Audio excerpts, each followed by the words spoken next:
नमस्कार दोस्तों, निफ्टी 50 के एक और वीडियो में आपका स्वागत है। दोस्तों, निफ्टी का शुक्रवार का जो क्लोजिंग है वो है 25,471 का और शुक्रवार के दिन निफ्टी में 336 अंकों का गिरावट हुआ है। और बृहस्पतिवार के वीडियो में आप लोग से एक बात हुआ था कि 25,750 के नीचे अगर निफ्टी यहाँ पे क्लोज करेगा तो उसका जो अगला टारगेट निकल के आएगा वो हमारे लिए 25,500 का लेवल होगा, जो कि निफ्टी ने शुक्रवार के दिन गैप डाउन कर दिया और गैप डाउन होने के बाद वो 500 का लेवल भी ब्रेक कर दिया है।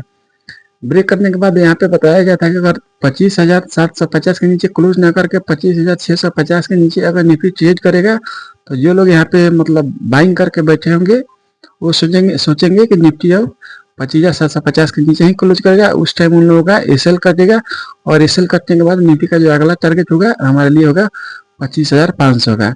और निफ्टी ने शुक्रवार के दिन उसके नीचे भी क्लोज किया है।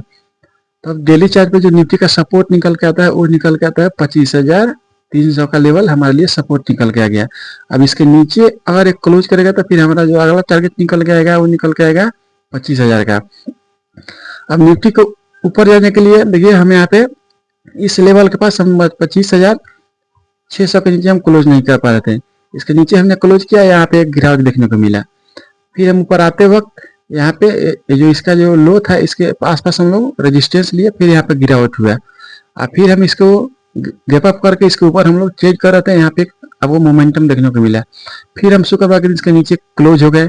अब ऊपर जाने के लिए फिर इसको यही जो लेवल है हमारे लिए 25,600 डेली चार्ट पे रेजिस्टेंस हो गया। जब हम 25,600 के ऊपर जब हम क्लोज करेंगे तो हमारा अगला टारगेट जो निकल के आएगा वो आपके लिए लगभग यही इसका जो हाई है हमारे लिए अगला टारगेट निकल के आएगा 26,000 का।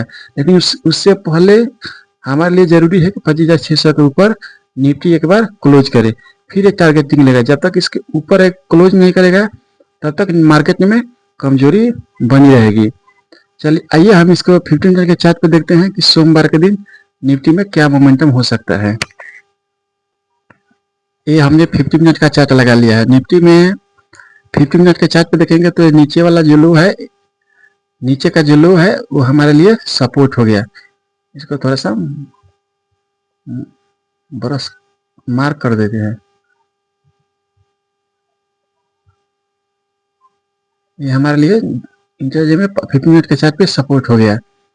ऊपर के लेवल में यहाँ से हम गिरे हैं तो ये हमारे लिए रेजिस्टेंस हो गया। अगर निफ्टी मान लीजिए कि इसी जोन में इसके जो हमारे ऊपर में जो लेवल है वो है 25,540 का और इसी के आसपास खुल के अगर यहाँ पे टाइम बिताएगा और नीचे की तरफ मूवमेंट करेगा तो हमारे लिए जो पहला गिरावट होगा इसका जो क्लोजिंग है क्लोजिंग के लेवल तक पहला गिरावट हो सकता है। अगर मान लीजिए कि अगर इसका जो क्लोजिंग है शुक्रवार का इसी के पास ओपन होके यहाँ पे टाइम बिताकर ऊपर की तरफ ब्रेकआउट करता है तो पहला जो ऊपर की तरफ टारगेट होगा ये हमारे लिए ये लेवल होगा। अगर मान लीजिए अगर इसी बीच में ओपन होकर अगर ऊपर की तरफ ब्रेकआउट करता है 25,540 का लेवल निकलता है तो हमारे लिए फर्स्ट टारगेट होगा 25,560 का और सेकंड टारगेट होगा 25,588 का और थर्ड टारगेट होगा 25,622 का। हमारे लिए लास्ट टारगेट होगा ऊपर की तरफ। और नीचे की तरफ ये हमारा जो लो है इस लो को अगर ब्रेक करेगा तो फिर नीचे में जो आपको टारगेट निकल गएगा पहला टारगेट निकल गएगा 25,400 का लेवल। फिर अगर उसको ब्रेक करेंगे तो नेक्स्ट टारगेट होगा हमारे लिए 25,377 का लेवल और नीचे में उसको ब्रेक करेगा तो लास्ट टारगेट जो हमारे लिए सपोर्ट निकल के आएगा होगा 25,333 का लेवल। ये लास्ट और फाइनल टारगेट होगा। इसको नोट करें और ट्रेड करें।